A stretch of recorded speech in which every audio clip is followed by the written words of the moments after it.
Neville Goddard, 1954. Awakened Imagination and the Search. Imagination, the real and eternal world of which this vegetable universe is but a faint shadow. What is the life of man but art and science? William Blake, Jerusalem. Imagination is more important than knowledge. Albert Einstein, on Science. Chapter 1.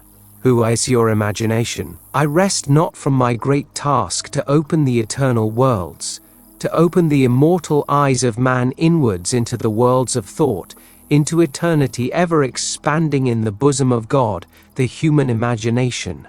Blake, Jerusalem 5, 18-20. Certain words in the course of long use gather so many strange connotations that they almost cease to mean anything at all. Such a word is imagination. This word is made to serve all manner of ideas, some of them directly opposed to one another. Fancy, thought, hallucination, suspicion. Indeed, so wide is its use and so varied its meanings, the word imagination has no status nor fixed significance.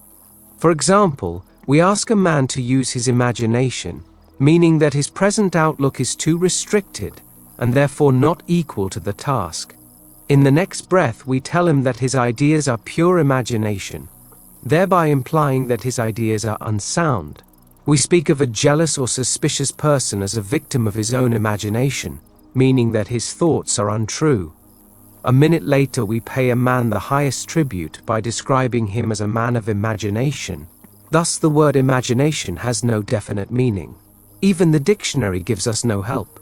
It defines imagination as 1. The picturing power or act of the mind, the constructive or creative principle. 2. A phantasm. 3. An irrational notion or belief. 4. Planning, plotting or scheming, as involving mental construction. I identify the central figure of the Gospels with human imagination, the power which makes the forgiveness of sins, the achievement of our goals, inevitable.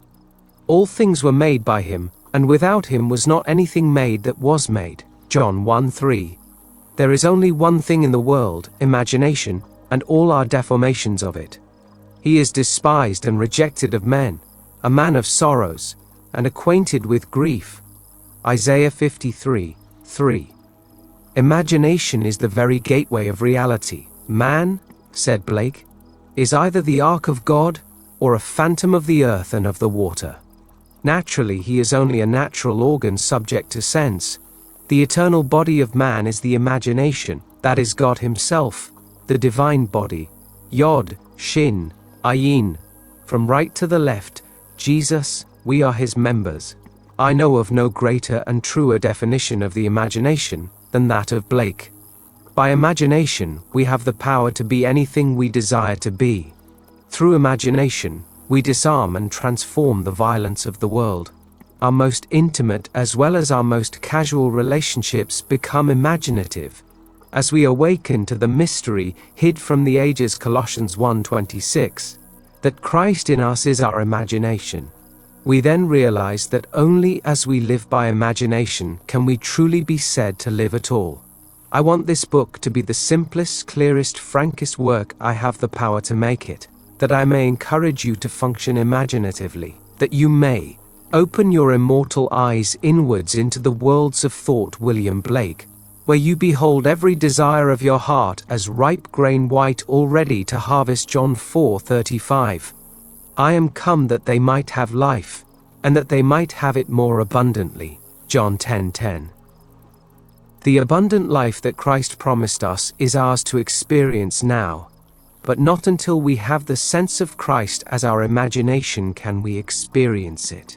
The mystery hid from the ages, Christ in you, the hope of glory, Colossians 1:26-7, is your imagination. This is the mystery which I am ever striving to realize more keenly myself and to urge upon others. Imagination is our Redeemer, the Lord from heaven, born of man, but not begotten of man. The Nicene-Constantinopolitan Creed, or the Symbol of Faith, 32-5-381, Anno Domini.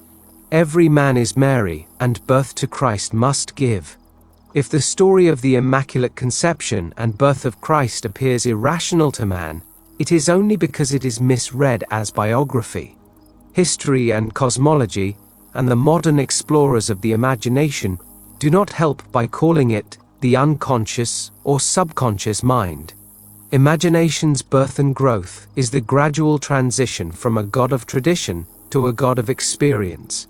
If the birth of Christ in man seems slow, it is only because man is unwilling to let go the comfortable but false anchorage of tradition.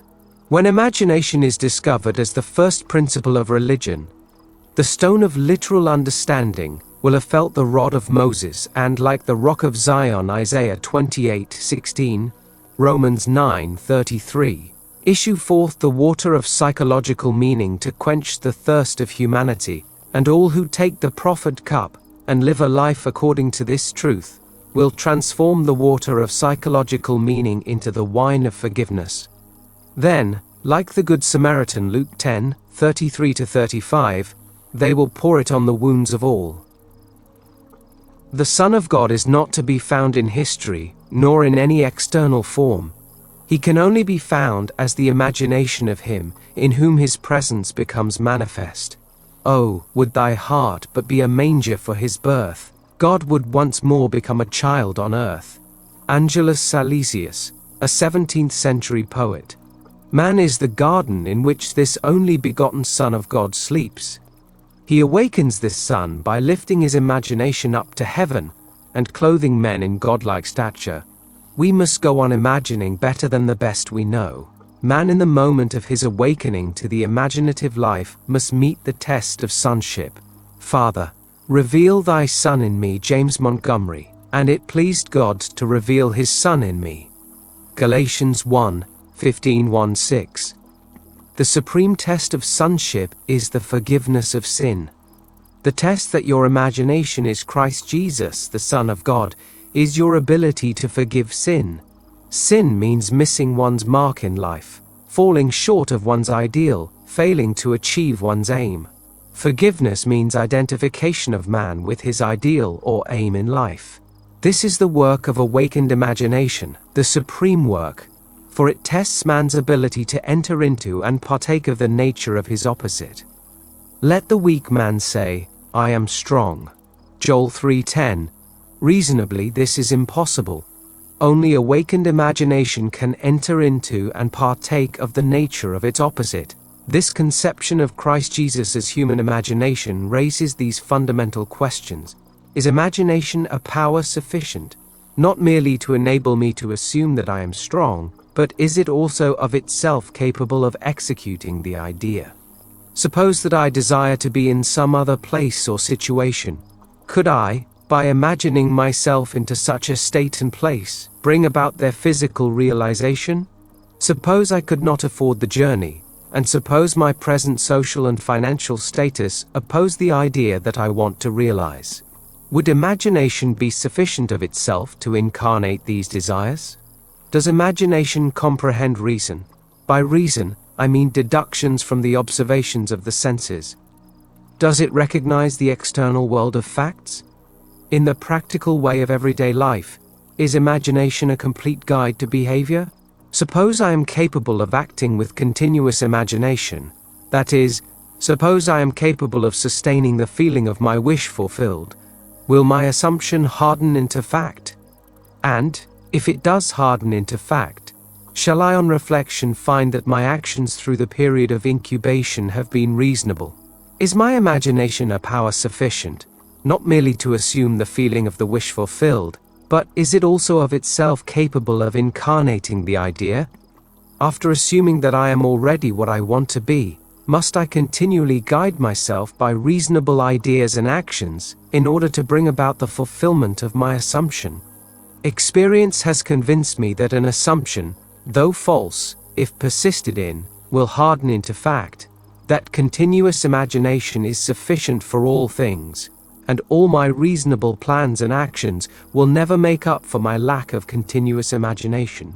Is it not true that the teachings of the Gospels can only be received in terms of faith, and that the Son of God is constantly looking for signs of faith in people, that is, faith in their own imagination? Is not the promise, believe that ye receive, and ye shall receive? Mark 11:24. The same as imagine that you are, and you shall be. Was it not an imaginary state in which Moses endured, as seeing him who is invisible, Hebrews 11:27? Was it not by the power of his own imagination that he endured? Truth depends upon the intensity of the imagination, not upon external facts. Facts are the fruit bearing witness of the use or misuse of the imagination. Man becomes what he imagines. He has a self-determined history. Imagination is the way, the truth, the life revealed. We cannot get hold of truth with the logical mind. Where the natural man of sense sees a bud, imagination sees a rose full-blown.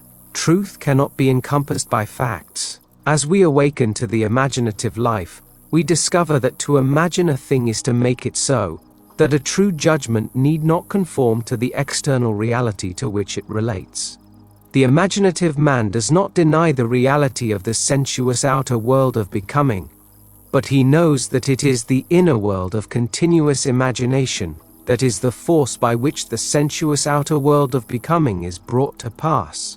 He sees the outer world and all its happenings as projections of the inner world of imagination. To him, everything is a manifestation of the mental activity which goes on in man's imagination, without the sensuous reasonable man being aware of it. But he realizes that every man must become conscious of this inner activity, and see the relationship between the inner causal world of imagination and the sensuous outer world of effects. It is a marvelous thing to find that you can imagine yourself into the state of your fulfilled desire and escape from the jails which ignorance built. The real man is a magnificent imagination. It is this self that must be awakened. Awake thou that sleepest, and arise from the dead, and Christ shall give thee light. Ephesians 5:14. The moment man discovers that his imagination is Christ, he accomplishes acts which on this level can only be called miraculous. But until man has the sense of Christ as his imagination, you did not choose me, I have chosen you. John 15:16. He will see everything in pure objectivity without any subjective relationship. Not realizing that all that he encounters is part of himself, he rebels at the thought that he has chosen the conditions of his life, that they are related by affinity to his own mental activity. Man must firmly come to believe that reality lies within him and not without. Although others have bodies, a life of their own, their reality is rooted in you, ends in you, as yours ends in God. Chapter 2. Sealed Instructions. The first power that meets us at the threshold of the soul's domain is the power of imagination. Dr. Franz Hartmann. I was first made conscious of the power, nature, and redemptive function of imagination through the teachings of my friend Abdullah, and through subsequent experiences, I learned that Jesus was a symbol of the coming of imagination to man, that the test of his birth in man was the individual's ability to forgive sin, that is, his ability to identify himself or another with his aim in life. Without the identification of man with his aim, the forgiveness of sin is an impossibility, and only the Son of God can forgive sin. Therefore, man's ability to identify himself with his aim, though reason and his senses deny it, is proof of the birth of Christ in him. To passively surrender to appearances and bow before the evidence of facts is to confess that Christ is not yet born in you. Although this teaching shocked and repelled me at first, for I was a convinced and earnest Christian, and did not then know that Christianity could not be inherited by the mere accident of birth, but must be consciously adopted as a way of life. It stole later on, through visions, mystical revelations, and practical experiences, into my understanding, and found its interpretation in a deeper mood. But I must confess that it is a trying time when those things are shaken which one has always taken for granted. Seest thou these great buildings? There shall not be left one stone upon another that shall not be thrown down. Mark 13:2. Not one stone of literal understanding will be left after one drinks the water of psychological meaning. All that has been built up by natural religion is cast into the flames of mental fire. Yet, What better way is there to understand Christ Jesus than to identify the central character of the Gospels with human imagination? Knowing that every time you exercise your imagination lovingly on behalf of another, you are literally mediating God to man and thereby feeding and clothing Christ Jesus, and that, whenever you imagine evil against another, you are literally beating and crucifying Christ Jesus. Every imagination of man is either the cup of cold water or the sponge of vinegar to the parched lips of Christ. Let none of you imagine evil in your hearts against his neighbor, warned the prophet Zechariah 8:17. When man heeds this advice, he will awake from the imposed sleep of Adam into the full consciousness of the Son of God. He is in the world, and the world is made by him, and the world knows him not approximately. John 1:10. Human imagination.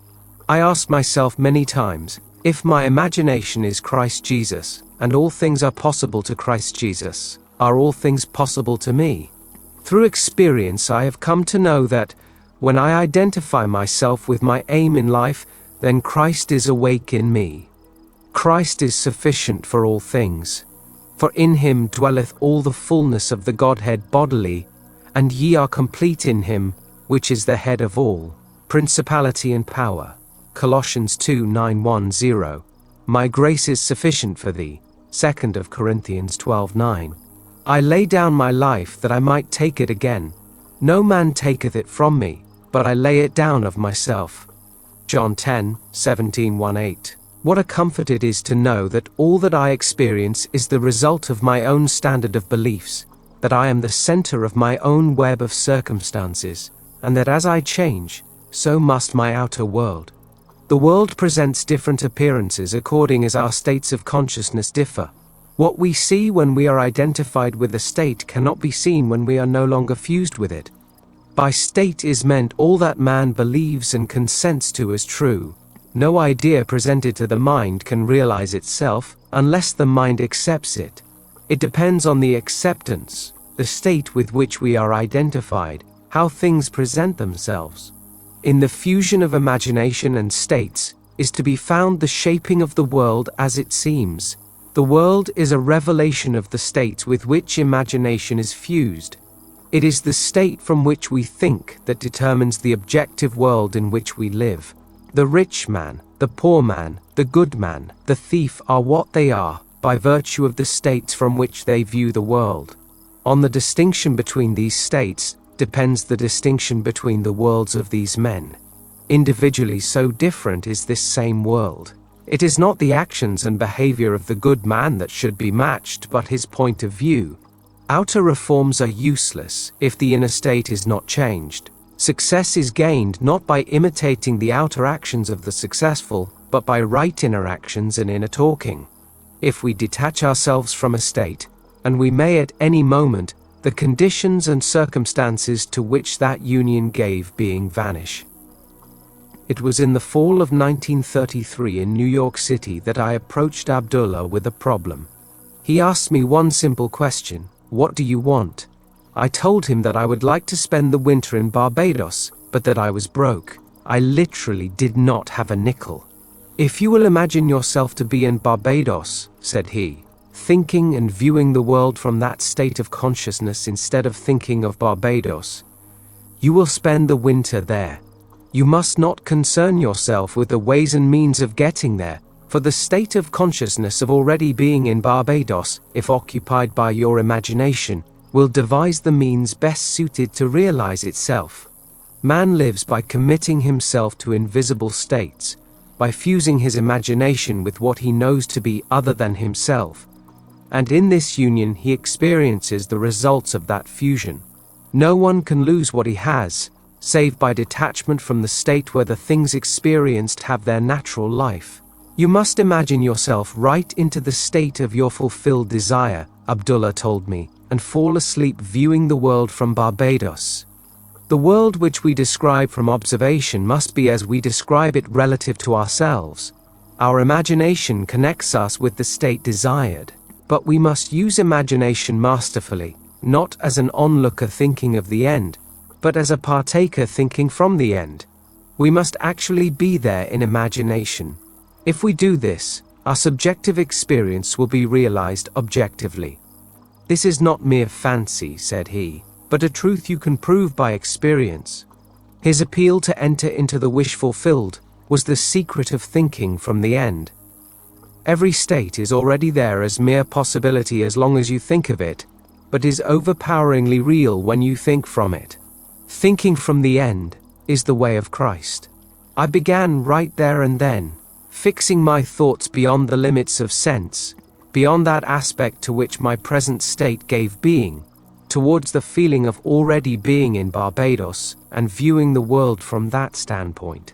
He emphasized the importance of the state from which man views the world as he falls asleep. All prophets claim that the voice of God is chiefly heard by man in dreams. In a dream, in a vision of the night, when deep sleep falleth upon men, in slumbering upon the bed, then he openeth the ears of men, and sealeth their instruction. Job 33, 15:1-6. That night and for several nights thereafter, I fell asleep in the assumption that I was in my father's house in Barbados. Within a month, I received a letter from my brother, saying that he had a strong desire to have the family together at Christmas, and asking me to use the enclosed steamship ticket for Barbados. I sailed 2 days after I received my brother's letter and spent a wonderful winter in Barbados. This experience has convinced me that man can be anything he pleases if he will make the conception habitual and think from the end. It has also shown me that I can no longer excuse myself by placing the blame on the world of external things, that my good and my evil have no dependency except from myself, that it depends on the state from which I view the world, how things present themselves. Man, who is free in his choice, acts from conceptions which he freely, though not always wisely, chooses. All conceivable states are awaiting our choice and occupancy, but no amount of rationalizing will of itself yield us the state of consciousness, which is the only thing worth having. The imaginative image is the only thing to seek. The ultimate purpose of imagination is to create in us the spirit of Jesus, which is continual forgiveness of sin, continual identification of man with his ideal. Only by identifying ourselves with our aim can we forgive ourselves for having missed it. All else is labor in vain.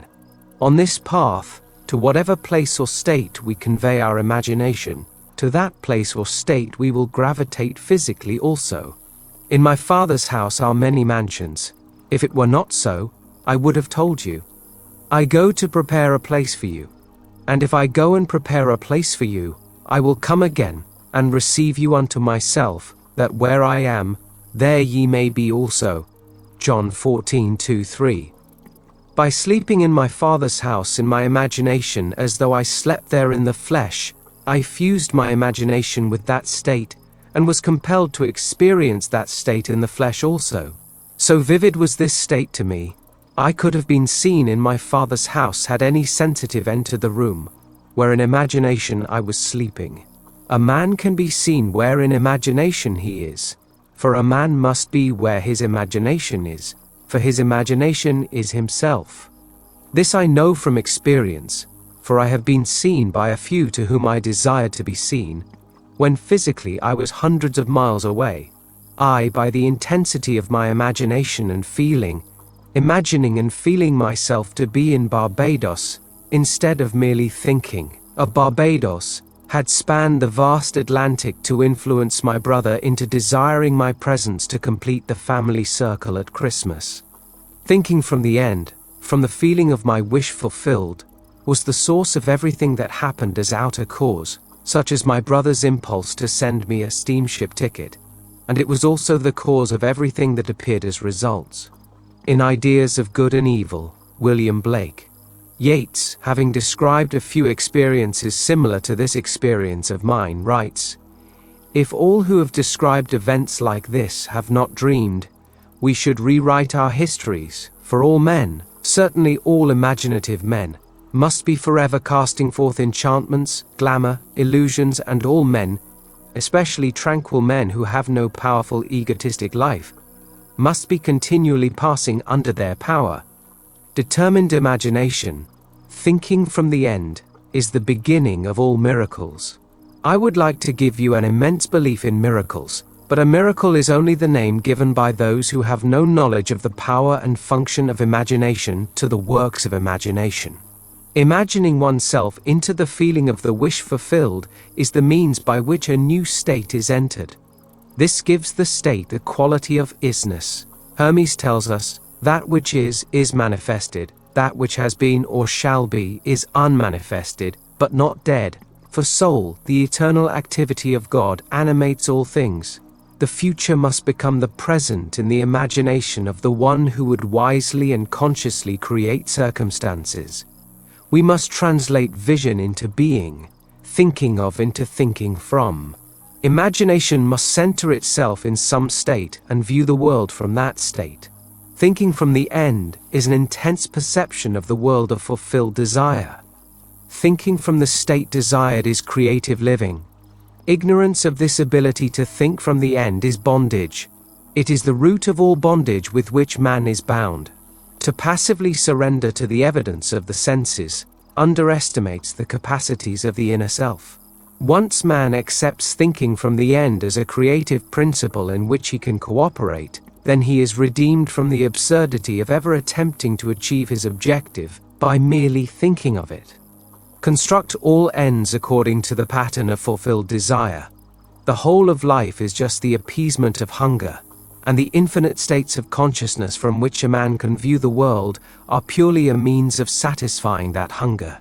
The principle upon which each state is organized is some form of hunger to lift the passion for self-gratification to ever higher and higher levels of experience. Desire is the mainspring of the mental machinery. It is a blessed thing. It is a right and natural craving which has a state of consciousness as its right and natural satisfaction. But one thing I do, forgetting the things which are behind, and stretching forward to the things which are before, I press on toward the goal. Philippians 3:13-14. It is necessary to have an aim in life. Without an aim we drift. What wantest thou of me? What wilt thou that I shall do unto thee? Luke 18:41 is the implied question asked most often by the central figure of the Gospels. In defining your aim, you must want it. As the hart panteth after the water brooks, so panteth my soul after thee, O God. Psalms 42:1. It is the lack of this passionate direction to life that makes man fail of accomplishment. The spanning of the bridge between desire, thinking of, and satisfaction, thinking from, is all important. We must move mentally from thinking of the end to thinking from the end. This, reason could never do. By its nature, it is restricted to the evidence of the senses, but imagination, having no such limitation, can. Desire exists to be gratified in the activity of imagination. Through imagination, man escapes from the limitation of the senses and the bondage of reason. There is no stopping the man who can think from the end. Nothing can stop him. He creates the means and grows his way out of limitation into ever greater and greater mansions of the Lord. It does not matter what he has been or what he is. All that matters is what does he want. He knows that the world is a manifestation of the mental activity which goes on within himself, so he strives to determine and control the ends from which he thinks. In his imagination he dwells in the end, confident that he shall dwell there in the flesh also. He puts his whole trust in the feeling of the wish fulfilled and lives by committing himself to that state, for the art of fortune is to tempt him to do so. Like the man at the pool of Bethesda, he is ready for the moving of the waters of imagination, knowing that every desire is ripe grain to him who knows how to think from the end. He is indifferent to mere reasonable probability and confident that through continuous imagination, his assumptions will harden into fact. But how to persuade men everywhere that thinking from the end is the only living, how to foster it in every activity of man, how to reveal it as the plenitude of life and not the compensation of the disappointed, that is the problem. Life is a controllable thing. You can experience what you please once you realize that you are His son, and that you are what you are by virtue of the state of consciousness from which you think and view the world. Son, thou art ever with me, and all that I have is thine. Luke 15:31. Chapter 3. Highways of the inner world. And the children struggled within her. And the Lord said unto her, 2 nations are in thy womb, and 2 manner of people shall be separated from thy bowels, and the one people shall be stronger than the other people, and the elder shall serve the younger. Genesis 25:22.23. Duality 1s, an inherent condition of life. Everything that exists is double. Man is a dual creature with contrary principles embedded in his nature. They war within him, and present attitudes to life, which are antagonistic. This conflict is the eternal enterprise, the war in heaven, the never-ending struggle of the younger or inner man of imagination to assert his supremacy over the elder or outer man of sense. The first shall be last, and the last shall be first. Matthew 19:30. He it is, who coming after me is preferred before me. John 1:27. The second man is the Lord from heaven. 1 Corinthians 15:47. Man begins to awake to the imaginative life the moment he feels the presence of another being in himself. In your limbs lie nations twain, rival races from their birth. One the mastery shall gain, the younger o'er the elder reign. There are 2 distinct centers of thought or outlooks on the world possessed by every man. The Bible speaks of these 2 outlooks as natural and spiritual. The natural man receiveth not the things of the Spirit of God, for they are foolishness unto him, neither can he know them, because they are spiritually discerned. 1 Corinthians 2:14. Man's inner body is as real in the world of subjective experience as his outer physical body is real in the world of external realities, but the inner body expresses a more fundamental part of reality. This existing inner body of man must be consciously exercised and directed. The inner world of thought and feeling, to which the inner body is attuned, has its real structure, and exists in its own higher space. There are 2 kinds of movement, one that is according to the inner body, and another that is according to the outer body. The movement which is according to the inner body is causal, but the outer movement is under compulsion. The inner movement determines the outer which is joined to it, bringing into the outer a movement that is similar to the actions of the inner body. Inner movement is the force by which all events are brought to pass. Outer movement is subject to the compulsion applied to it by the movement of the inner body. Whenever the actions of the inner body match the actions which the outer must take to appease desire, that desire will be realized. Construct mentally a drama which implies that your desire is realized, and make it one which involves movement of self. Immobilize your outer physical self. Act precisely as though you were going to take a nap, and start the predetermined action in imagination. A vivid representation of the action is the beginning of that action. Then, as you are falling asleep, consciously imagine yourself into the scene. The length of the sleep is not important, a short nap is sufficient, but carrying the action into sleep thickens fancy into fact. At first your thoughts may be like rambling sheep that have no shepherd. Don't despair. Should your attention stray 70 times 7, bring it back 70 times 7 to its predetermined course until from sheer exhaustion it follows the appointed path. The inner journey must never be without direction. When you take to the inner road, it is to do what you did mentally before you started.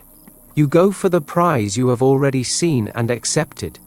In The Road to Xanadu, Professor John Livingston Lowes says, "But I have long had the feeling, which this study had matured to a conviction, that fancy and imagination are not 2 powers at all, but one. The valid distinction which exists between them lies, not in the materials with which they operate, but in the degree of intensity of the operant power itself. Working at high tension, the imaginative energy assimilates and transmutes. Keyed low, the same energy aggregates and yokes together those images which, at its highest pitch, it merges indissolubly into one. Fancy assembles, Imagination fuses. Here is a practical application of this theory.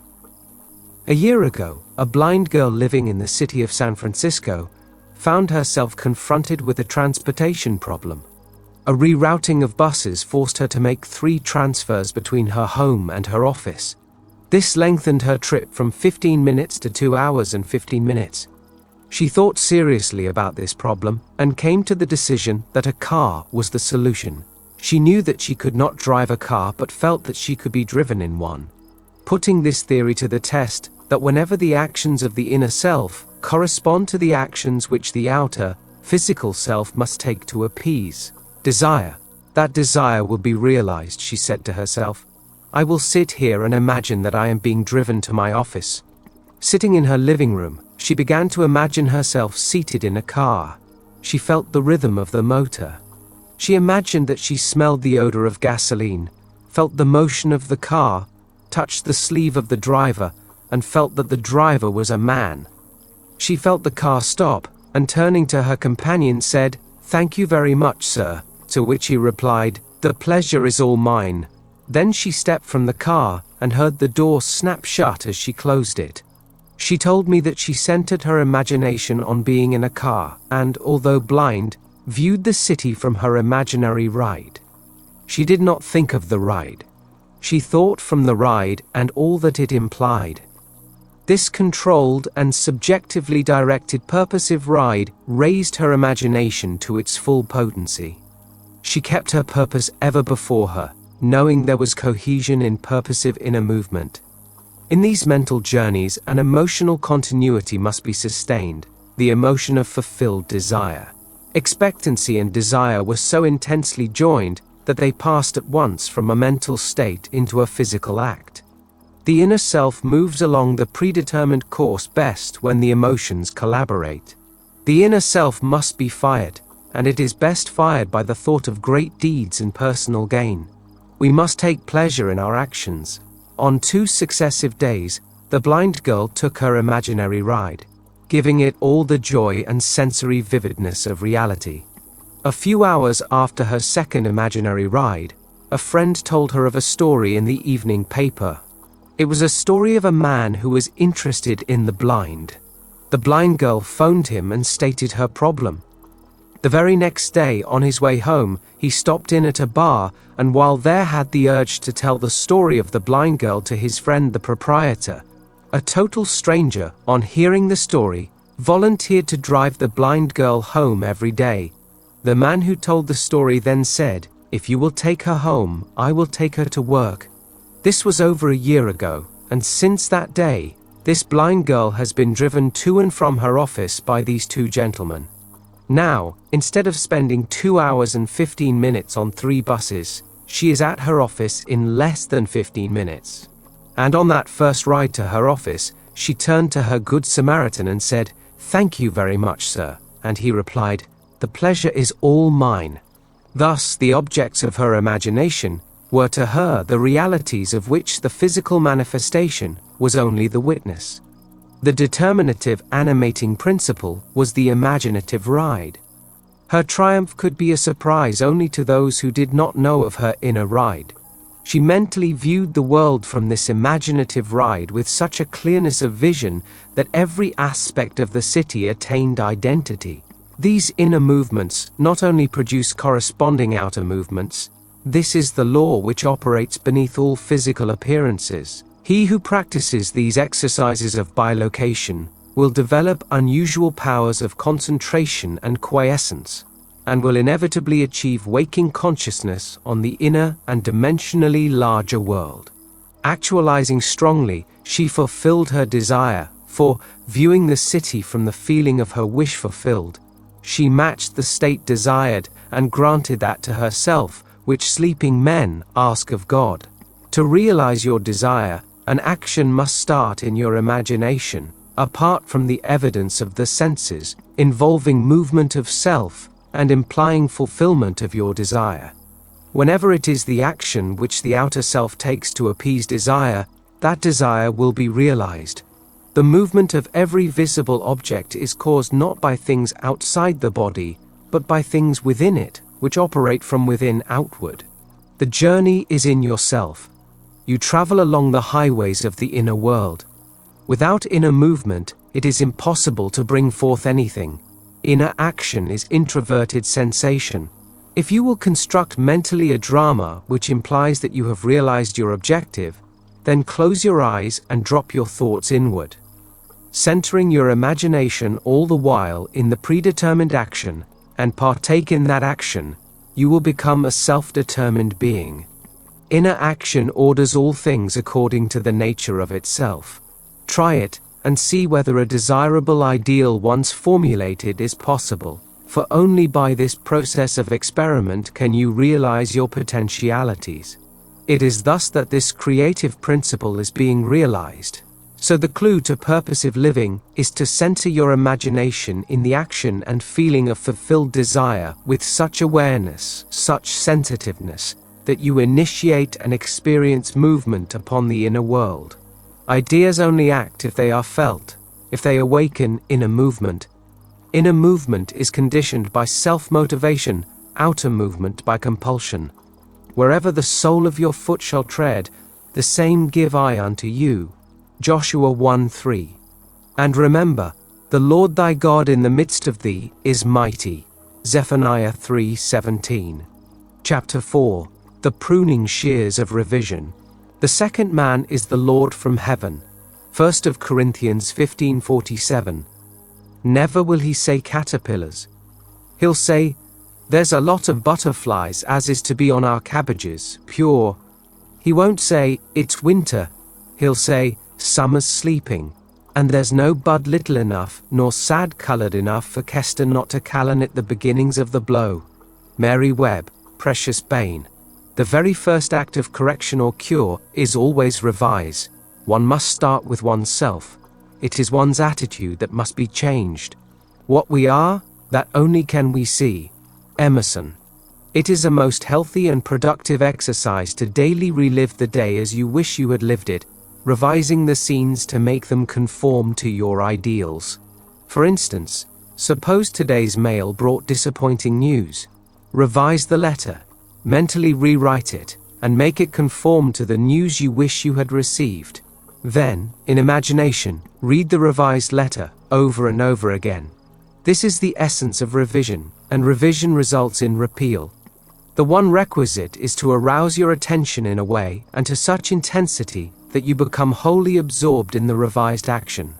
You will experience an expansion and refinement of the senses by this imaginative exercise and eventually achieve vision. But always remember that the ultimate purpose of this exercise is to create in you the Spirit of Jesus, which is continual forgiveness of sin. Revision is of greatest importance when the motive is to change oneself, when there is a sincere desire to be something different, when the longing is to awaken the ideal active spirit of forgiveness. Without imagination, man remains a being of sin. Man either goes forward to imagination or remains imprisoned in his senses.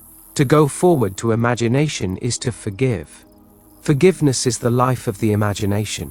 The art of living is the art of forgiving. Forgiveness is in fact experiencing in imagination the revised version of the day, experiencing in imagination what you wish you had experienced in the flesh. Every time one really forgives, that is, every time one relives the event as it should have been lived, one is born again. Father, forgive them is not the plea that comes once a year, but the opportunity that comes every day. The idea of forgiving is a daily possibility, and, if it is sincerely done, it will lift man to higher and higher levels of being. He will experience a daily Easter, and Easter is the idea of rising transformed. And that should be almost a continuous process. Freedom and forgiveness are indissolubly linked. Not to forgive is to be at war with ourselves, for we are freed according to our capacity to forgive. Forgive, and you shall be forgiven. Luke 6:37. Forgive not merely from a sense of duty or service, forgive because you want to. Thy ways are ways of pleasantness, and all thy paths are peace. Proverbs 3:17. You must take pleasure in revision. You can forgive others effectively only when you have a sincere desire to identify them with their ideal. Duty has no momentum. Forgiveness is a matter of deliberately withdrawing attention from the unrevised day and giving it full strength and joyously to the revised day. If a man begins to revise even a little of the vexations and troubles of the day, then he begins to work practically on himself. Every revision is a victory over himself, and therefore a victory over his enemy. A man's foes are those of his own household, Matthew 10:36, and his household is his state of mind. He changes his future as he revises his day. When a man practices the art of forgiveness, of revision, however factual the scene on which sight then rests, he revises it with his imagination and gazes on one never before witnessed. The magnitude of the change which any act of revision involves makes such change appear wholly improbable to the realist, the unimaginative man, but the radical changes in the fortunes of the prodigal Luke 15:11-32 were all produced by a change of heart. The battle man fights is fought out in his own imagination. The man who does not revise the day has lost the vision of that life, into the likeness of which it is the true labor of the Spirit of Jesus to transform this life. All things whatsoever ye would that men should do to you, even so do ye to them, for this is the law. Matthew 7:12. Here is the way an artist friend forgave herself and was set free from pain, annoyance, and unfriendliness. Knowing that nothing but forgetfulness and forgiveness will bring us to new values, she cast herself upon her imagination and escaped from the prison of her senses. She writes, Thursday, I taught all day in the art school. Only one small thing marred the day. Coming into my afternoon classroom, I discovered the janitor had left all the chairs on top of the desks after cleaning the floor. As I lifted a chair down, it slipped from my grasp and struck me a sharp blow on the instep of my right foot. I immediately examined my thoughts and found that I had criticized the man for not doing his job properly.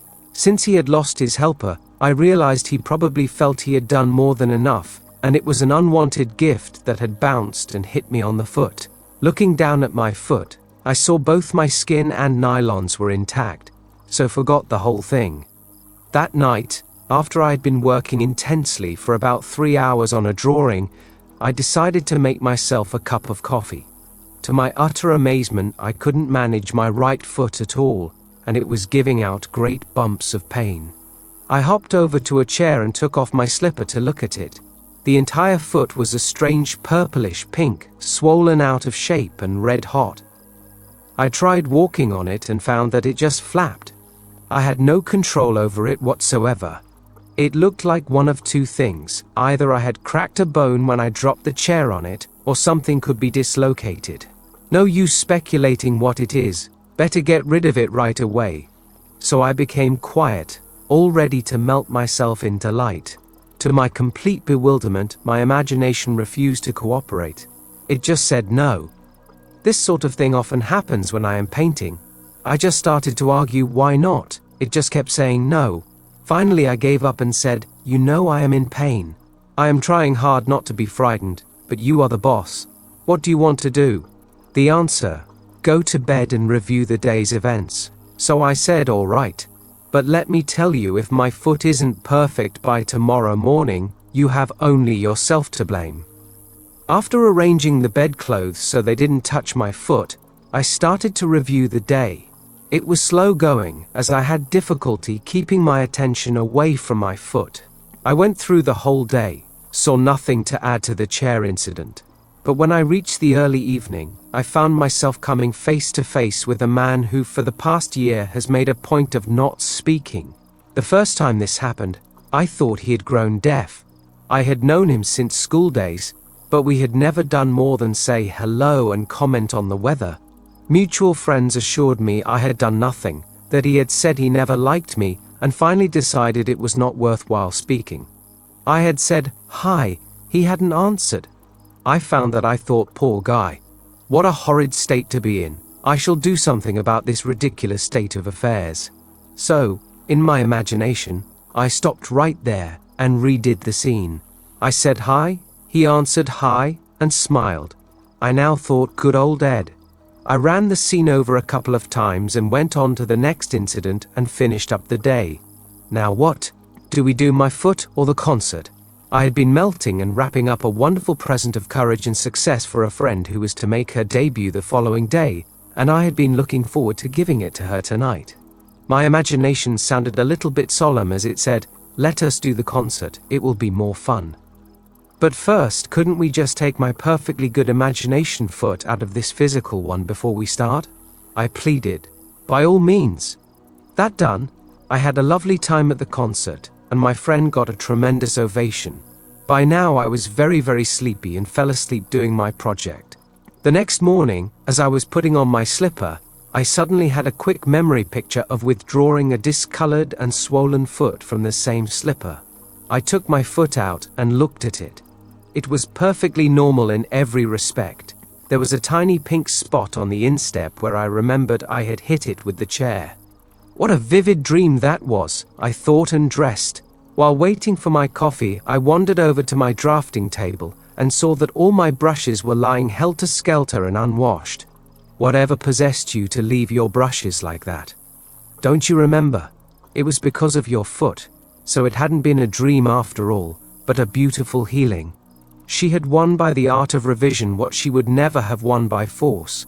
In heaven, the only art of living is forgetting and forgiving, especially to the female. Blake. We should take our life, not as it appears to be, but from the vision of this artist, from the vision of the world made perfect that is buried under all minds, buried and waiting for us to revise the day. We are led to believe a lie when we see with, not through the eye. Blake. A revision of the day, and what she held to be so stubbornly real was no longer so to her and, like a dream, had quietly faded away.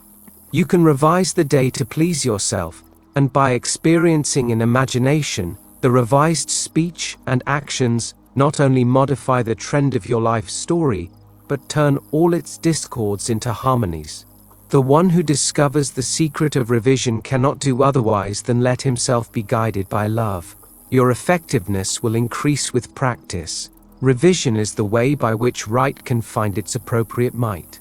Resist not evil.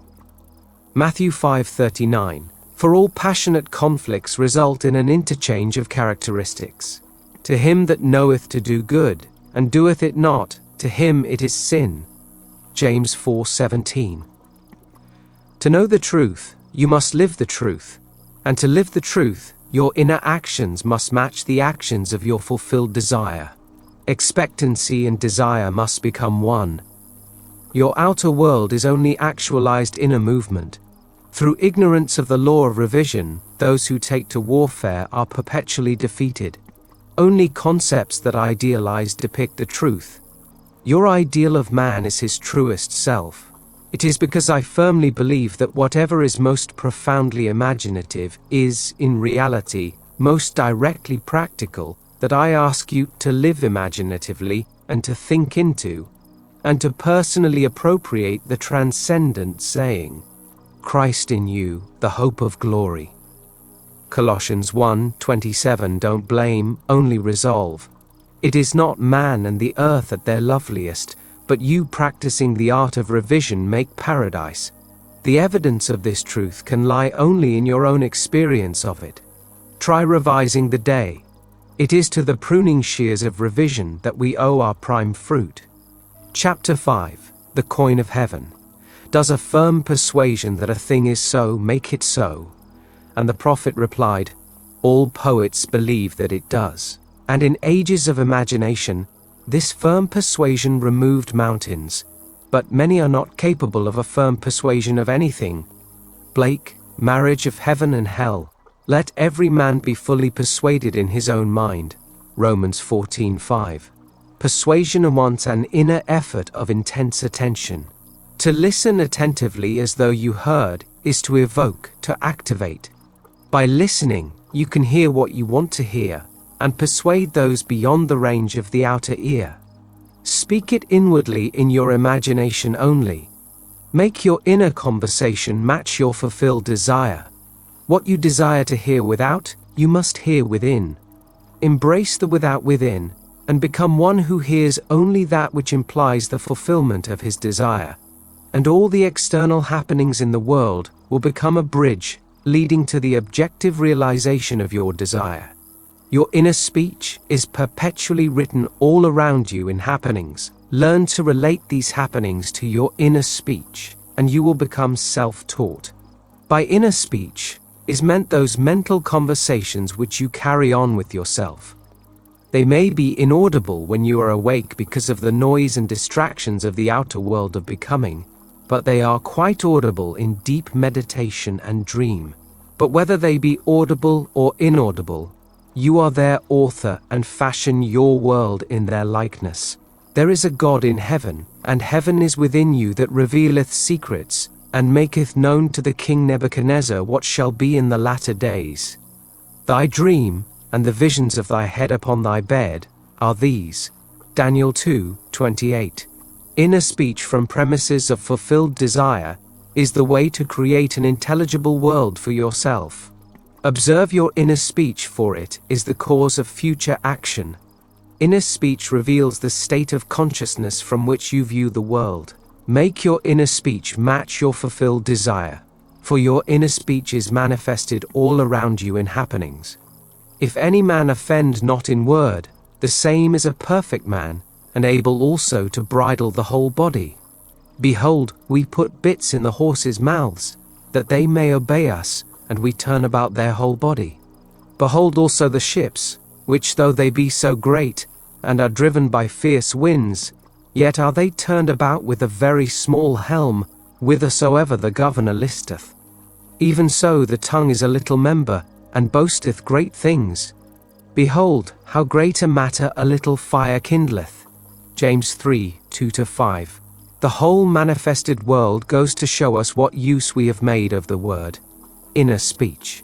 An uncritical observation of our inner talking will reveal to us the ideas from which we view the world. Inner talking mirrors our imagination, and our imagination mirrors the state with which it is fused. If the state with which we are fused is the cause of the phenomenon of our life, then we are relieved of the burden of wondering what to do, for we have no alternative but to identify ourselves with our aim, and inasmuch as the state with which we are identified mirrors itself in our inner speech, then to change the state with which we are fused, we must first change our inner talking. It is our inner conversations which make tomorrow's facts. Put off the former conversation, the old man, which is corrupt, and be renewed in the spirit of your mind. Put on the new man, which is created in righteousness. Ephesians 4:22-24. Our minds, like our stomachs, are whetted by change of food. Quintillion. Stop all of the old mechanical negative inner talking, and start a new positive and constructive inner speech from premises of fulfilled desire. Inner talking is the beginning, the sowing of the seeds of future action. To determine the action, you must consciously initiate and control your inner talking. Construct a sentence which implies the fulfillment of your aim, such as I have a large, steady, dependable income, consistent with integrity and mutual benefit, or I am happily married, I am wanted, I am contributing to the good of the world, and repeat such a sentence over and over until you are inwardly affected by it. Our inner speech represents in various ways the world we live in. In the beginning was the Word. John 1:1. That which ye sow ye reap. See yonder fields. The sesamum was sesamum, the corn was corn. The silence and the darkness knew. So is a man's fate born. The light of Asia Edwin Arnold. Ends run true to origins. Those that go searching for love only make manifest their own lovelessness.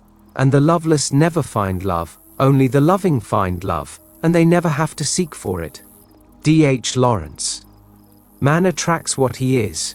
The art of life is to sustain the feeling of the wish fulfilled and let things come to you, not to go after them or think they flee away. Observe your inner talking and remember your aim. Do they match? Does your inner talking match what you would say audibly had you achieved your goal? the individual's inner speech and actions attract the conditions of his life. Through uncritical self-observation of your inner talking, you find where you are in the inner world.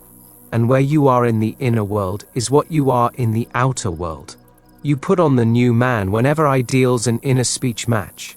In this way alone can the new man be born.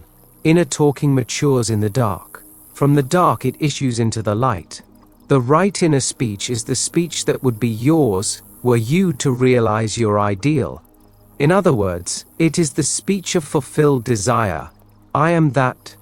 Exodus 3:14. There are two gifts which God has bestowed upon man alone, and on no other mortal creature. These two are mind and speech, and the gift of mind and speech is equivalent to that of immortality. If a man uses these two gifts rightly, he will differ in nothing from the immortals. And when he quits the body, mind and speech will be his guides, and by them he will be brought into the troop of the gods and the souls that have attained to bliss. Hermetica, Walter Scott's translation. The circumstances and conditions of life are outpictured inner talking's solidified sound. Inner speech calls events into existence. In every event is the creative sound that is its life and being. All that a man believes and consents to as true reveals itself in his inner speech. It is his word, his life. Try to notice what you are saying in yourself at this moment, to what thoughts and feelings you are consenting. They will be perfectly woven into your tapestry of life. To change your life, you must change your inner talking. For life, said Hermes, is the union of word and mind. When imagination matches your inner speech to fulfill desire, there will then be a straight path in yourself from within out, and the without will instantly reflect the within for you, and you will know reality is only actualized inner talking. Receive with meekness the inborn word which is able to save your souls. James 1:21. Every stage of man's progress is made by the conscious exercise of his imagination matching his inner speech to his fulfilled desire.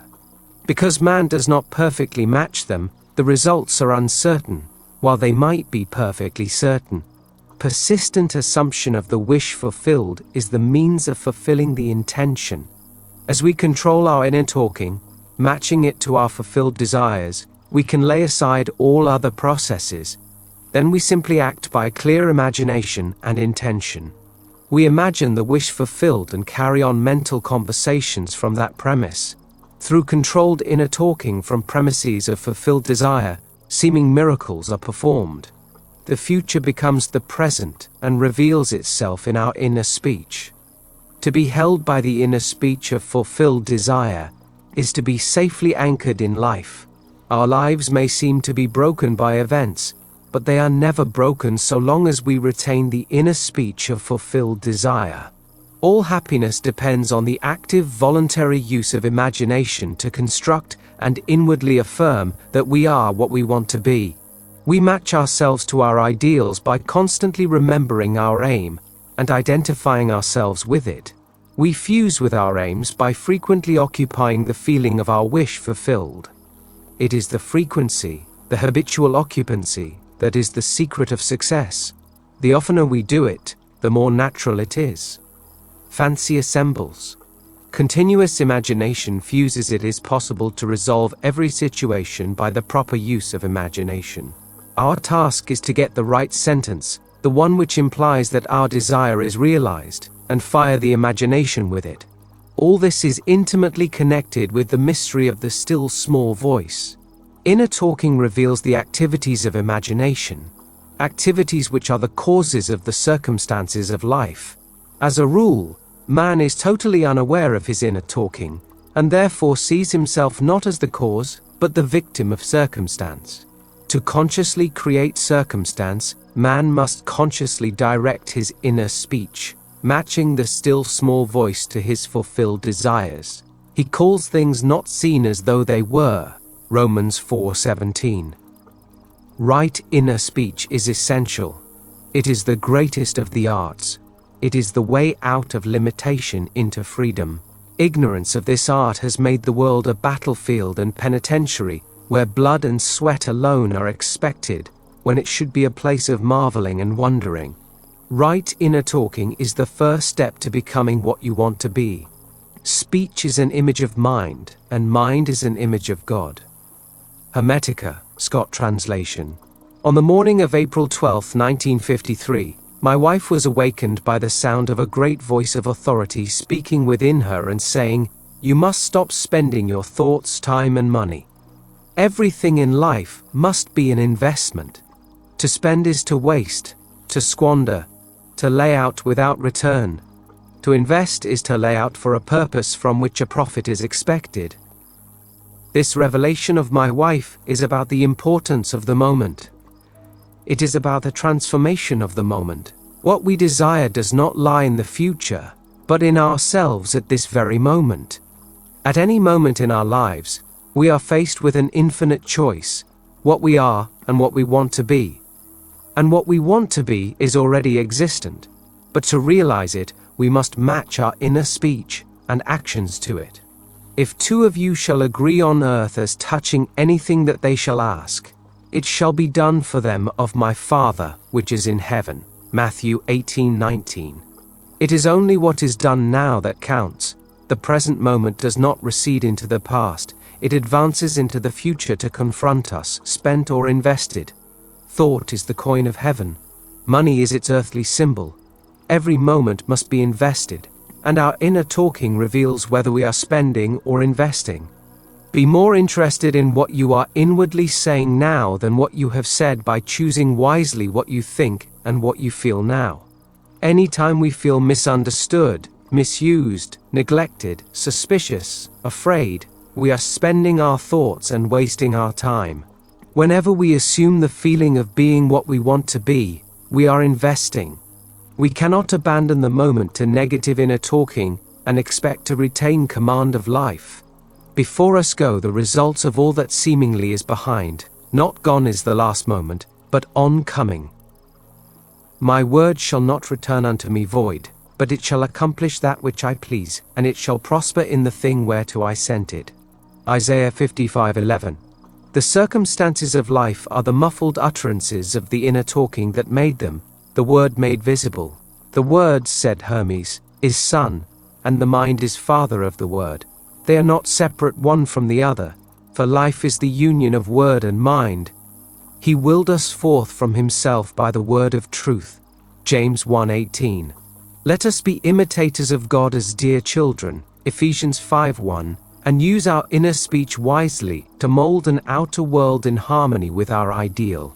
The Lord spake by me, and his word was in my tongue. 2 Samuel 23:2. The mouth of God is the mind of man. Feed God only the best. Whatsoever things are of good report, think on these things. Philippians 4:8. The present moment is always precisely right for an investment, to inwardly speak the right word. The word is very near to you, in your mouth and in your heart, that you may do it. See, I have set before you this day, life and good, death and evil, blessings and cursings. Choose life. Deuteronomy 30, 141,519. You choose life, and good and blessings by being that which you choose. Like is known to like alone. Make your inner speech bless and give good reports. Man's ignorance of the future is the result of his ignorance of his inner talking. His inner talking mirrors his imagination, and his imagination is a government in which the opposition never comes into power. If the reader asks, what if the inner speech remains subjective and is unable to find an object for its love? The answer is, it will not remain subjective, for the very simple reason that inner speech is always objectifying itself. What frustrates and festers and becomes the disease that afflicts humanity is man's ignorance of the art of matching inner words to fulfilled desire. Inner speech mirrors imagination, and imagination is Christ. Alter your inner speech, and your perceptual world changes. Whenever inner speech and desire are in conflict, inner speech invariably wins. Because inner speech objectifies itself, it is easy to see that if it matches desire, desire will be objectively realized. Were this not so, I would say with Blake, sooner murder an infant in its cradle than nurse unacted desires. But I know from experience, the tongue setteth on fire the course of nature. James 3:6, chapter 6. Itis within. Rivers, mountains, cities, villages, all are human. And when you enter into their bosoms, you walk in heavens and earths, as in your own bosom you bear your heaven and earth, and all you behold, though it appears without, it is within, in your imagination, of which this world of mortality is but a shadow. Blake, Jerusalem. The inner world was as real to Blake as the outer land of waking life. He looked upon his dreams and visions as the realities of the forms of nature. Blake reduced everything to the bedrock of his own consciousness. The kingdom of heaven is within you. Luke 17:21. The real man, the imaginative man, has invested the outer world with all of its properties. The apparent reality of the outer world, which is so hard to dissolve, is only proof of the absolute reality of the inner world of his own imagination. No man can come to me, except the Father which hath sent me draw him. I and my Father are one. John 6:44-10-30. The world which is described from observation is a manifestation of the mental activity of the observer. When man discovers that his world is his own mental activity made visible, that no man can come unto him except he draws him, and that there is no one to change but himself, his own imaginative self, his first impulse is to reshape the world in the image of his ideal. But his ideal is not so easily incarnated. In that moment when he ceases to conform to external discipline, he must impose upon himself a far more rigorous discipline, the self-discipline upon which the realization of his ideal depends. Imagination is not entirely untrammeled and free to move at will without any rules to constrain it. In fact, the contrary is true. Imagination travels according to habit. Imagination has choice, but it chooses according to habit. Awake or asleep, man's imagination is constrained to follow certain definite patterns. It is this benumbing influence of habit that man must change. If he does not, his dreams will fade under the paralysis of custom. Imagination, which is Christ in man, is not subject to the necessity to produce only that which is perfect and good. It exercises its absolute freedom from necessity, by endowing the outer physical self with free will to choose to follow good or evil, order or disorder. Choose this day whom ye will serve. Joshua 24:15. But after the choice is made and accepted, so that it forms the individual's habitual consciousness, then imagination manifests its infinite power and wisdom by molding the outer sensuous world of becoming in the image of the habitual inner speech and actions of the individual. To realize his ideal, man must first change the pattern which his imagination has followed. Habitual thought is indicative of character. The way to change the outer world is to make the inner speech and action match the outer speech and action of fulfilled desire. Our ideals are waiting to be incarnated. But unless we ourselves match our inner speech and action to the speech and action of fulfilled desire, they are incapable of birth. Inner speech and action are the channels of God's action. He cannot respond to our prayer unless these paths are offered. The outer behavior of man is mechanical. It is subject to the compulsion applied to it by the behavior of the inner self, and old habits of the inner self hang on till replaced by new ones. It is a peculiar property of the second or inner man that he gives to the outer self something similar to his own reality of being. Any change in the behavior of the inner self will result in corresponding outer changes. The mystic calls a change of consciousness death. By death he means not the destruction of imagination and the state with which it was fused, but the dissolution of their union. Fusion is union rather than oneness. Thus the conditions to which that union gave being vanish. I die daily, said Paul to the Corinthians, 1 Corinthians 15:31. Blake said to his friend Crab Robinson, there is nothing like death. Death is the best thing that can happen in life, but most people die so late and take such an unmerciful time in dying. God knows their neighbors never see them rise from the dead. To the outer man of sense, who knows nothing of the inner man of being, this is sheer nonsense. But Blake made the above quite clear when he wrote in the year before he died. William Blake, one who is very much delighted with being in good company, born November 28, 1757 in London, and has died several times since. When man has the sense of Christ as his imagination, he sees why Christ must die and rise again from the dead to save man, why he must detach his imagination from his present state and match it to a higher concept of himself if he would rise above his present limitations and thereby save himself. Here is a lovely story of a mystical death which was witnessed by a neighbor. Last week, writes the one who rose from the dead, a friend offered me her home in the mountains for the Christmas holidays as she thought she might go east. She said that she would let me know this week. We had a very pleasant conversation, and I mentioned you and your teaching in connection with a discussion of Dunn's Experiment with Time, which she had been reading. Her letter arrived Monday. As I picked it up, I had a sudden sense of depression. However, when I read it, she said I could have the house and told me where to get the keys. Instead of being cheerful, I grew still more depressed. So much so I decided there must have been something between the lines which I was getting intuitively. I unfolded the letter and read the first page through, and as I turned to the second page, I noticed she had written a postscript on the back of the first sheet. It consisted of an extremely blunt and heavy-handed description of an unlovely trait in my character, which I had struggled for years to overcome. And for the past 2 years I thought I had succeeded. Yet here it was again, described with clinical exactitude. I was stunned and desolated. I thought to myself, what is this letter trying to tell me? In the first place, she invited me to use her house, as I have been seeing myself in some lovely home during the holidays. In the second place, nothing comes to me except I draw it. And thirdly, I have been hearing nothing but good news. So the obvious conclusion is that something in me corresponds to this letter, and no matter what it looks like, it is good news. I reread the letter, and as I did so, I asked, what is there here for me to see? And then I saw.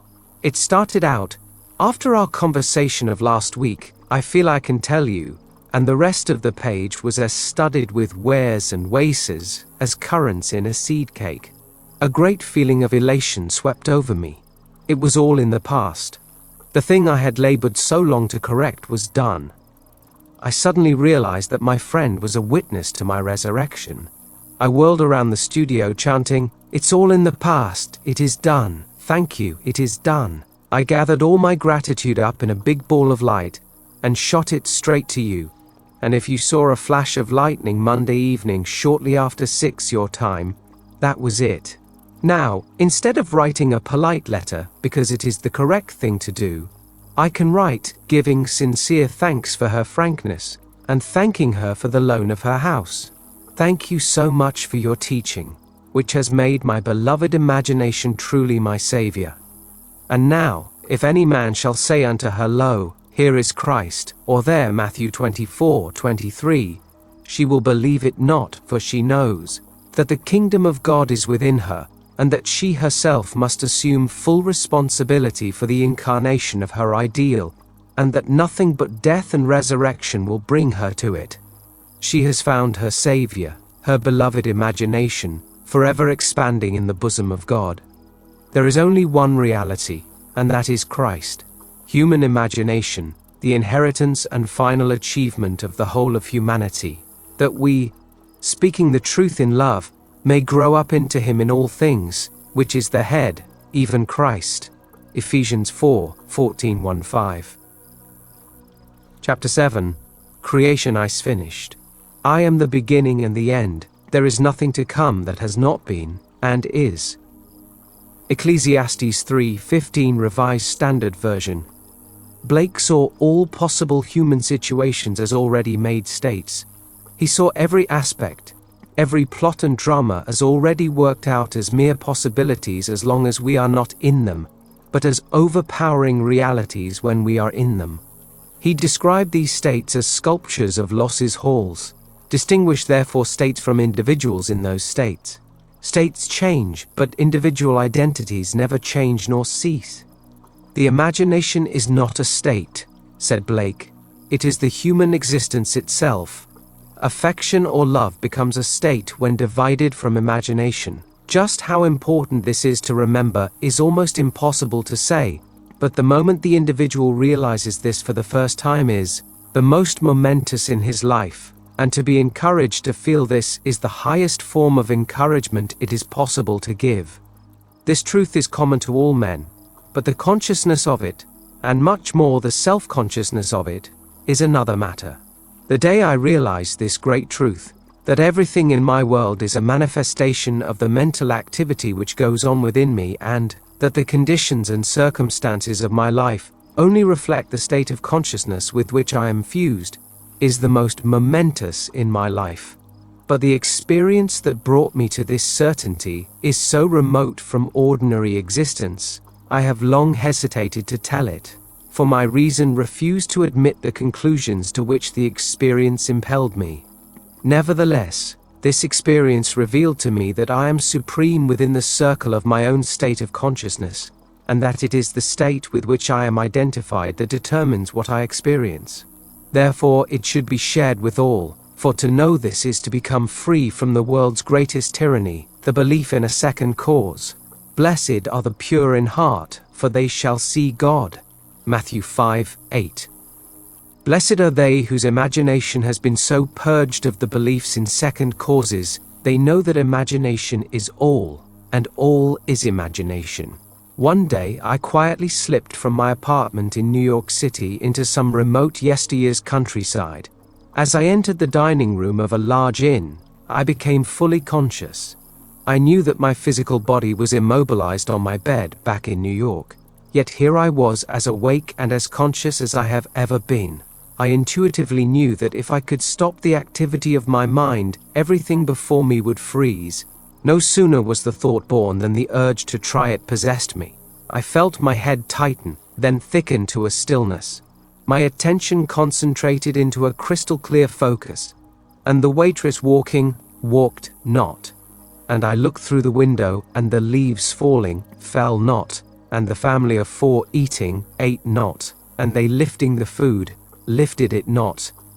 Then my attention relaxed, the tightness eased, and of a sudden all moved onward in their course.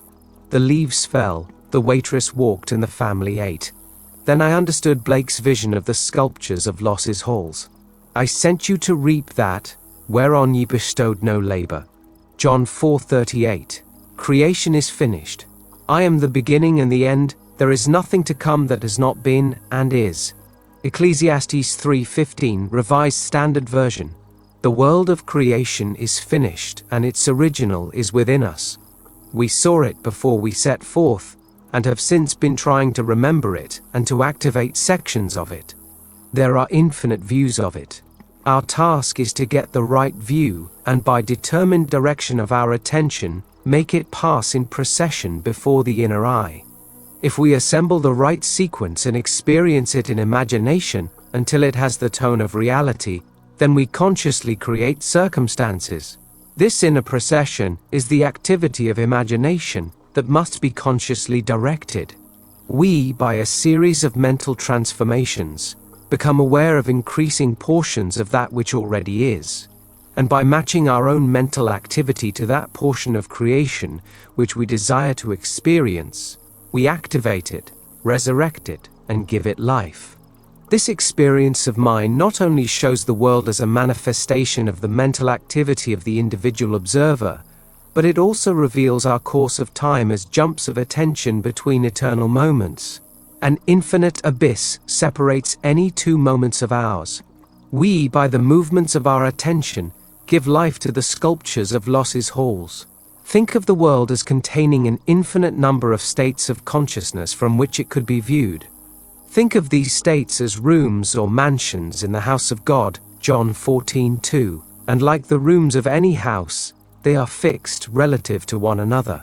But think of yourself, the real self, the imaginative you, as the living, moving occupant of God's house. Each room contains some of Los's sculptures, with infinite plots and dramas and situations already worked out but not activated.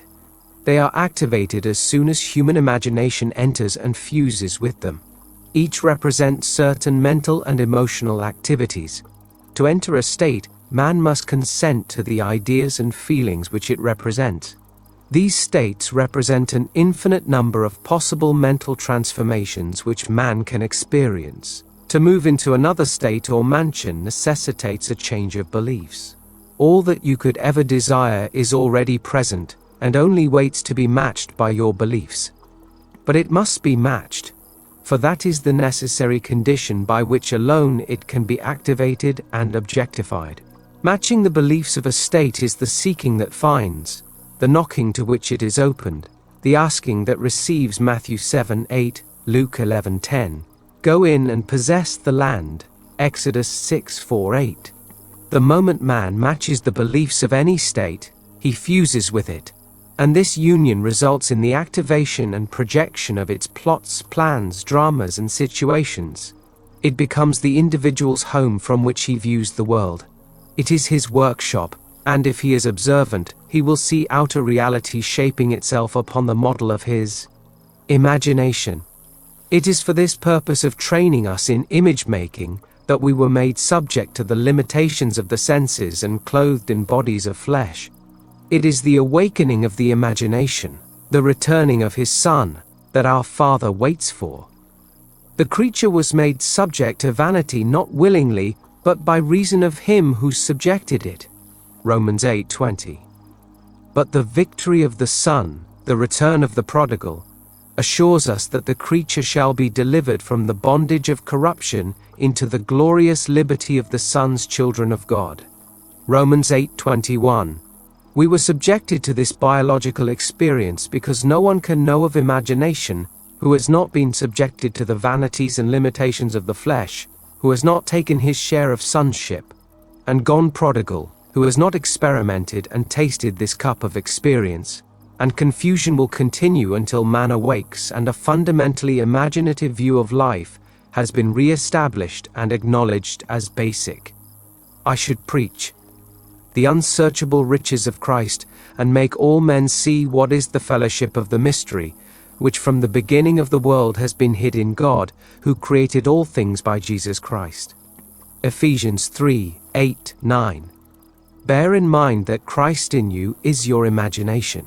As the appearance of our world is determined by the particular state with which we are fused, so may we determine our fate as individuals by fusing our imaginations with ideals we seek to realize. On the distinction between our states of consciousness depends the distinction between the circumstances and conditions of our lives. Man who is free in his choice of state often cries out to be saved from the state of his choice. And ye shall cry out in that day, because of your king which ye shall have chosen you, and the Lord will not hear you in that day. Nevertheless, the people refused to obey the voice of Samuel, and they said, Nay, but we will have a king over us. 1 Samuel 8:18-19. Choose wisely the state that you will serve. All states are lifeless until imagination fuses with them. All things, when they are admitted, are made manifest by the light, for everything that is made manifest is light. Ephesians 5:13. And ye are the light of the world. Matthew 5:14. By which those ideas to which you have consented are made manifest. Hold fast to your ideal. Nothing can take it from you but your imagination. Don't think of your ideal, think from it. It is only the ideals from which you think that are ever realized. Man lives not by bread alone, but by every word that proceeds out of the mouth of God. Matthew 4:4. And the mouth of God is the mind of man.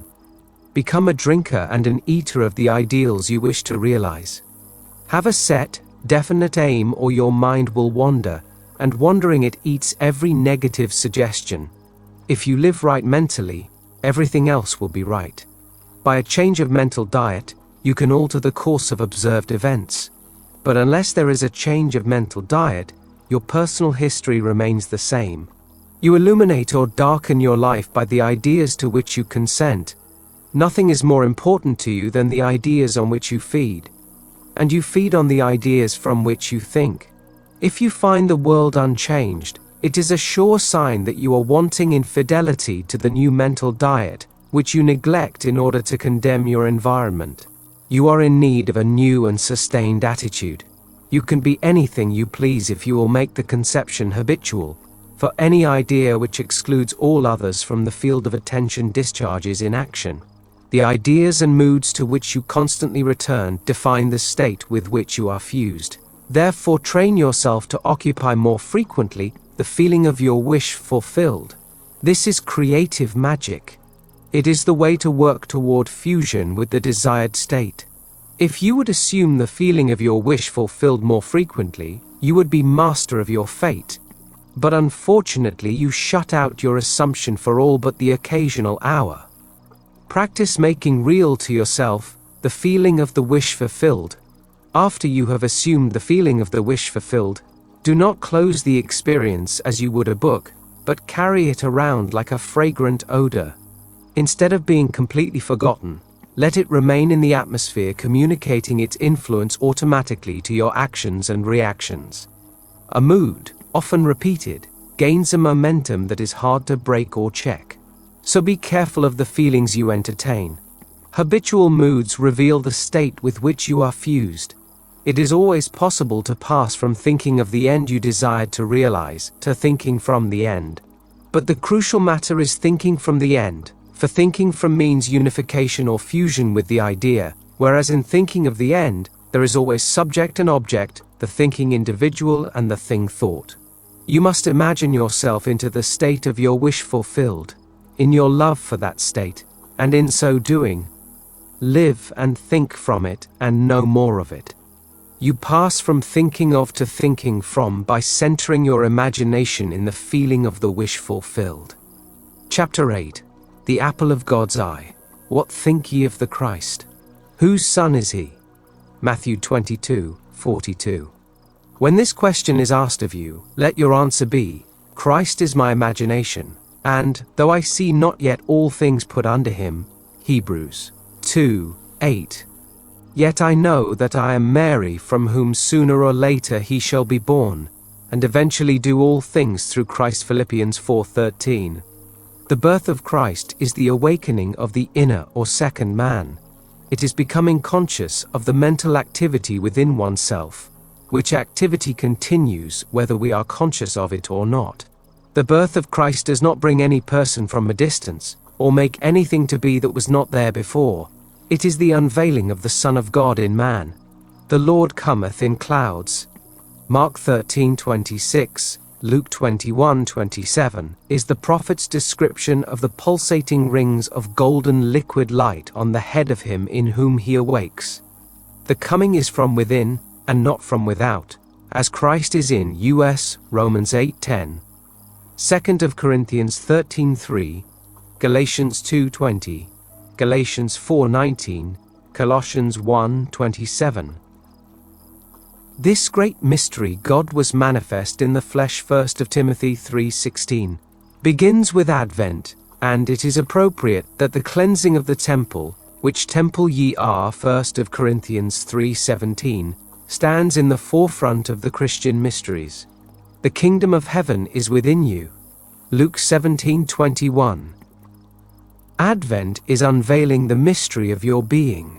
If you will practice the art of revision by a life lived according to the wise imaginative use of your inner speech and inner actions, in confidence that by the conscious use of the power that worketh in us, Ephesians 3:20, Christ will awake in you. If you believe it, trust it, act upon it, Christ will awake in you.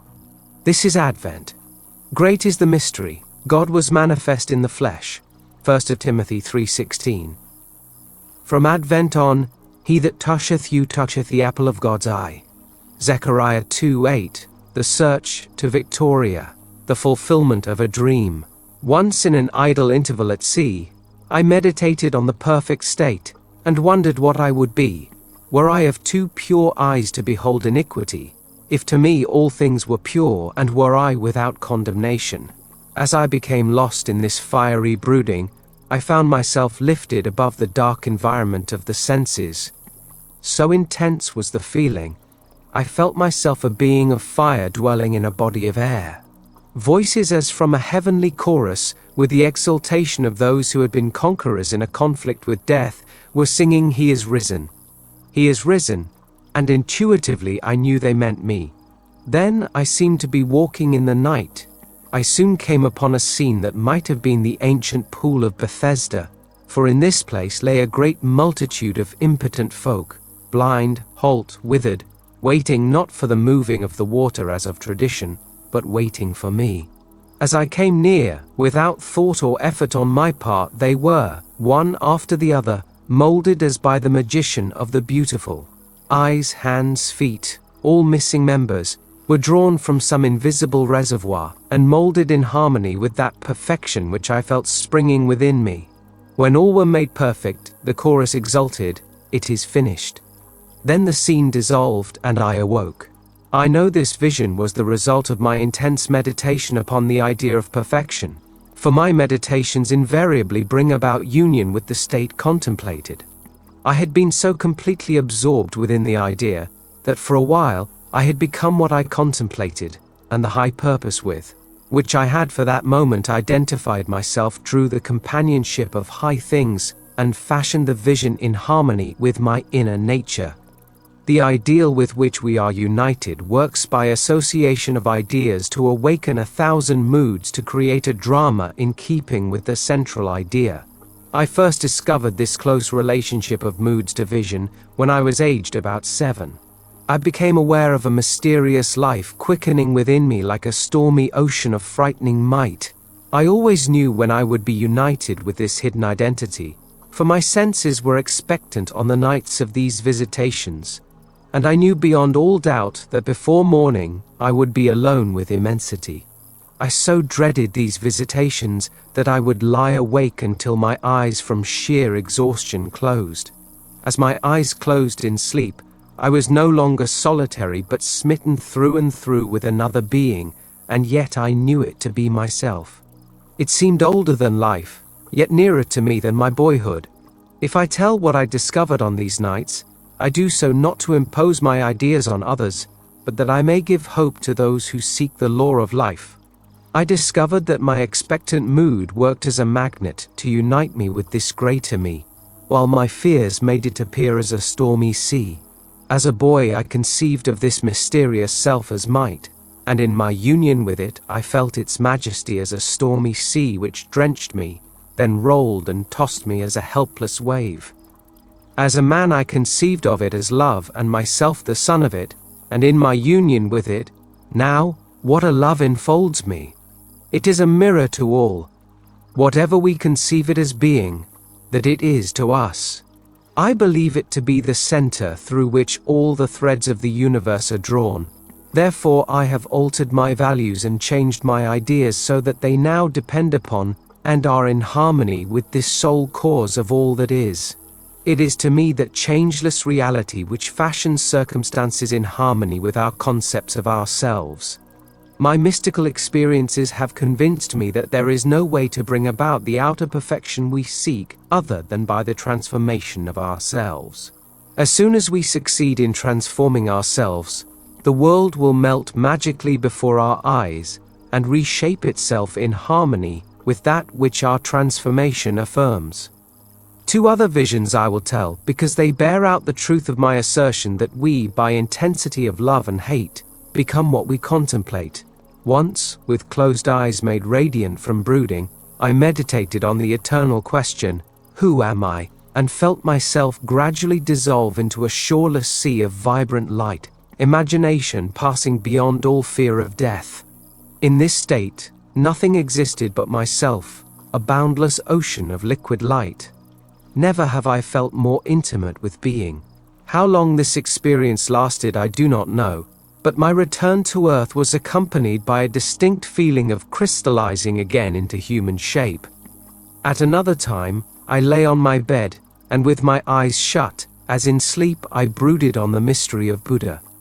In a little while, the dark caverns of my brain began to grow luminous. I seemed to be surrounded by luminous clouds, which emanated from my head as fiery pulsating rings. I saw nothing but these luminous rings for a time. Then there appeared before my eyes a rock of quartz crystal. While I gazed upon it, the crystal broke into pieces which invisible hands quickly shaped into the living Buddha. As I looked on this meditative figure, I saw that it was myself. I was the living Buddha whom I contemplated. A light like the sun glowed from this living image of myself with increasing intensity until it exploded. Then the light gradually faded, and once more I was back within the blackness of my room. Out of what sphere or treasury of design came this being mightier than human? His garments, the crystal, the light? If I saw, heard, and moved in a world of real beings, when I seemed to myself to be walking in the night, when the lame, the halt, the blind were transformed in harmony with my inner nature, then I am justified in assuming that I have a more subtle body than the physical, a body that can be detached from the physical and used in other spheres. For to see, to hear, to move are functions of an organism, however ethereal. If I brood over the alternative that my psychic experiences were self-begotten fantasy, no less am I moved to wonder at this mightier self who flashes on my mind a drama as real as those I experience when I am fully awake. On these fiery meditations I have entered again and again, and I know beyond all doubt that both assumptions are true. Housed within this form of earth is a body attuned to a world of light, and I have, by intense meditation, lifted it as with a magnet through the skull of this dark house of flesh. The first time I awoke the fires within me, I thought my head would explode. There was intense vibration at the base of my skull, then sudden oblivion of all. Then I found myself clothed in a garment of light, and attached by a silvery elastic cord to the slumbering body on the bed. So exalted were my feelings, I felt related to the stars. In this garment I roamed spheres more familiar than Earth, but found that, as on Earth, conditions were molded in harmony with my nature. Self-begotten fantasy, I hear you say. No more so than the things of earth. I am an immortal being conceiving myself as man, and forming worlds in the likeness and image of my concept of self. What we imagine, that we are. By our imagination we have created this dream of life, and by our imagination we will re-enter that eternal world of light, becoming that which we were before we imagined the world. In the divine economy, nothing is lost. We cannot lose anything save by descent from the sphere where the thing has its natural life. There is no transforming power in death, and, whether we are here or there, we fashion the world that surrounds us by the intensity of our imagination and feeling, and we illuminate or darken our lives by the concepts we hold of ourselves. Nothing is more important to us than our conception of ourselves, and especially is this true of our concept of the deep, hidden one within us. Those that help or hinder us, whether they know it or not, are the servants of that law which shapes outward circumstances in harmony with our inner nature. It is our conception of ourselves which frees or constrains us, though it may use material agencies to achieve its purpose. Because life molds the outer world to reflect the inner arrangement of our minds, there is no way of bringing about the outer perfection we seek other than by the transformation of ourselves. No help cometh from without. The hills to which we lift our eyes are those of an inner range. It is thus to our own consciousness that we must turn as to the only reality, the only foundation on which all phenomena can be explained. We can rely absolutely on the justice of this law to give us only that which is of the nature of ourselves.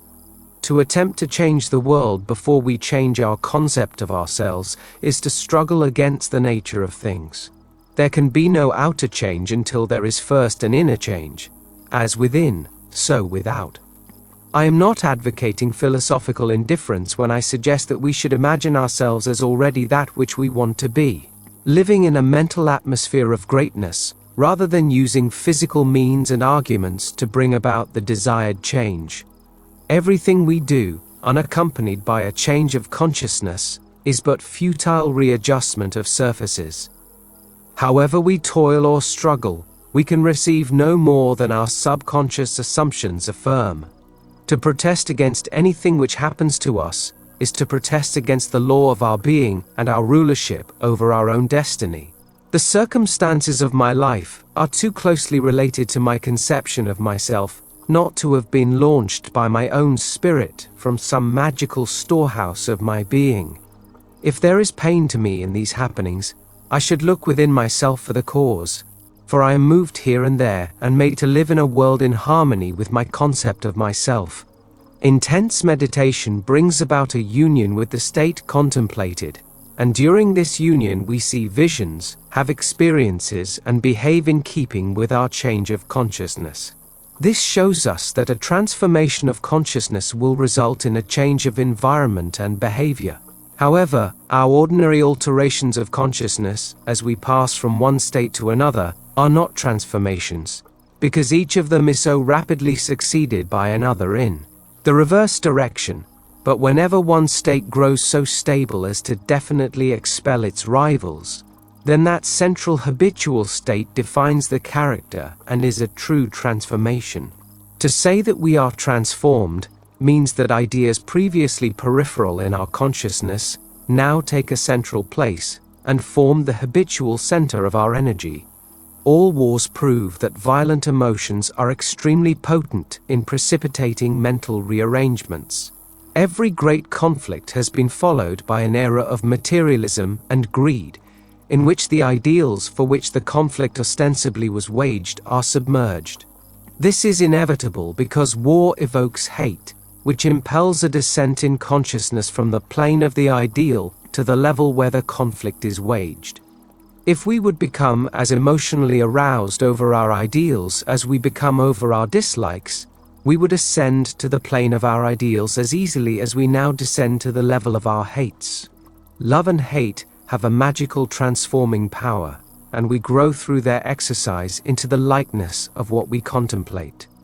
By intensity of hatred we create in ourselves the character we imagine in our enemies. Qualities die for want of attention, so the unlovely states might best be rubbed out by imagining beauty for ashes and joy for mourning, Isaiah 61:3, rather than by direct attacks on the state from which we would be free. Whatsoever things are lovely and of good report, think on these things, Philippians 4:8, for we become that with which we are en rapport. There is nothing to change but our concept of self. Humanity is a single being in spite of its many forms and faces, and there is in it only such seeming separation as we find in our own being when we are dreaming. The pictures and circumstances we see in dreams are creations of our own imagination and have no existence save in ourselves. The same is true of the pictures and circumstances we see in this dream of life. They reveal our concepts of ourselves. As soon as we succeed in transforming self, our world will dissolve and reshape itself in harmony with that which our change affirms.